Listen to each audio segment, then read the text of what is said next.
Well, if you're at this section of the book, you've made some progress. Again, welcome to the handbook.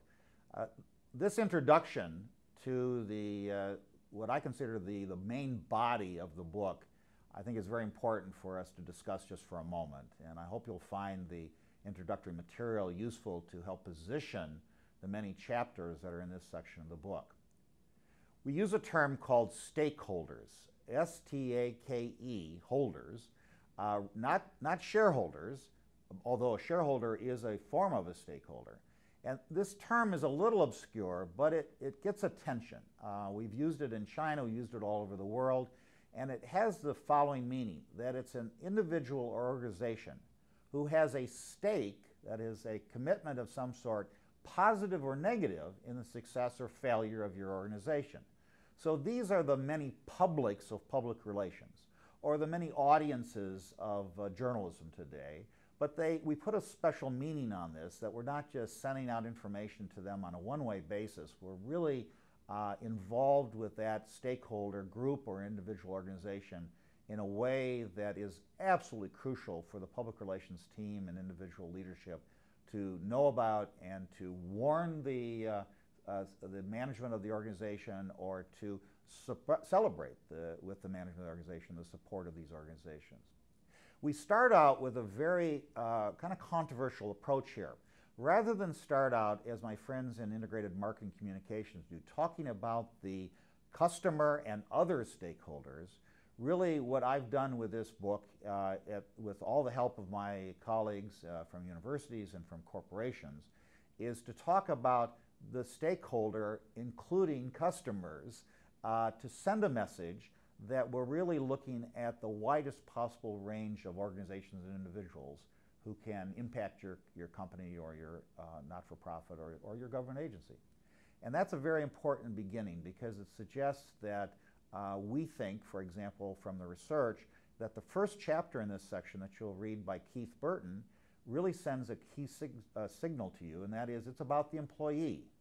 Stakeholders is related to a book that was out in management a number of years ago, and here's the title that I think is the most powerful part of the book, actually. And that is, the title of the book was "The Customer Comes Second."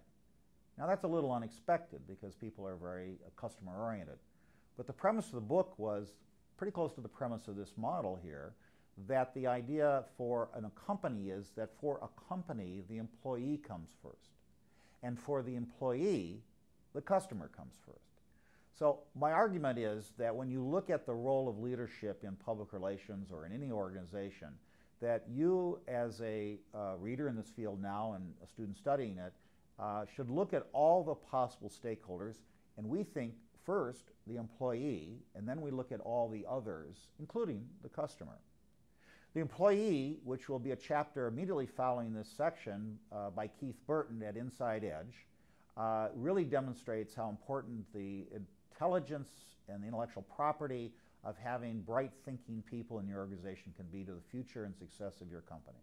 And that their intelligence and their being well managed by communication and being effectively communicated with allows you to then have a full team of people in your company who can then communicate with all the other stakeholders. The way to illustrate stakeholders is, frankly, for you to read this whole section, but let me just give you a few examples and let you pick on the chapters that you're most interested in, or read straight through. Obviously, the customer is a key stakeholder. So we have a chapter dealing with how you work with the customer in terms of using public relations to get their attention at events, at special programming, and working closely with marketing as we do in integrated marketing communication. We also have a chapter dealing with the press to help promote your product. So marketing PR means using the press as a partner in this case, and we call it not free media, we call it earned press, meaning that we provide them a story about, say, a new technology that allows the readers of the publications, or the listeners or the viewers of the publications in the press, to understand that that's a new product that's kind of interesting to find out about. And of course, it may help sell the product. It may also get a poor review because you can't control it with press relationships. But the chapter talks about how to build more positive, constructive relationships with the press, who would like you to tell as good a story as they want to tell, so that they can tell their story maybe more broadly. The book also has chapters on the shareholder, which is a term that is, we tried to differentiate at the beginning of this small presentation, and that is stakeholders who are investors in the company are absolutely crucial.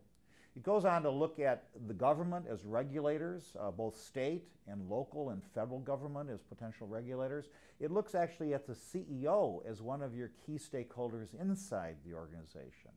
The book also looks at suppliers and other organizations that you do business with as part of your stakeholder group. And it goes on to cover social media as well as traditional media as well as global media. All of these individuals and organizations have a great deal to do with the success of your future. So the excitement for us in writing the book and dealing with all of these, many more stakeholders than we did the first time around, was discovery that each of these stakeholder groups is gaining power in terms of their relationships with other organizations. It's become much more global, which is the signal we're sending by talking about stakeholders outside of the United States. That the ability of these stakeholders to use social media to talk about you, to confront you, or to support you has grown tremendously. And so a lot of the examples are about how stakeholders can be partnered with. For example, an NGO, let's take an organization like discussed in the chapter on not-for-profit and NGOs, Aid Matrix, which is a terrific organization that raises almost $2 billion a year in aid for natural disasters all over the world, and yet they only have 35 employees. This organization could be a partner with your corporation, a stakeholder with you, in terms of showing that you have the ability to donate products in an effective way on an emergency basis that could help save lives. But there are also NGOs that are sometimes a little bit more oriented towards criticizing your business. And again, since they're developed by individuals and people where we can build relationships, it doesn't have to always be a negative affiliation. I hope the takeaway from this section that introduces the chapter and the list of stakeholders will really inform you about, I think, the core strength of marketing, public relations, integrated marketing, and that is we understand that it's more than just about the customer, a crucial stakeholder, but that it's about all these other publics or organizations and individuals who will determine, we think, the success and or failure of your organization.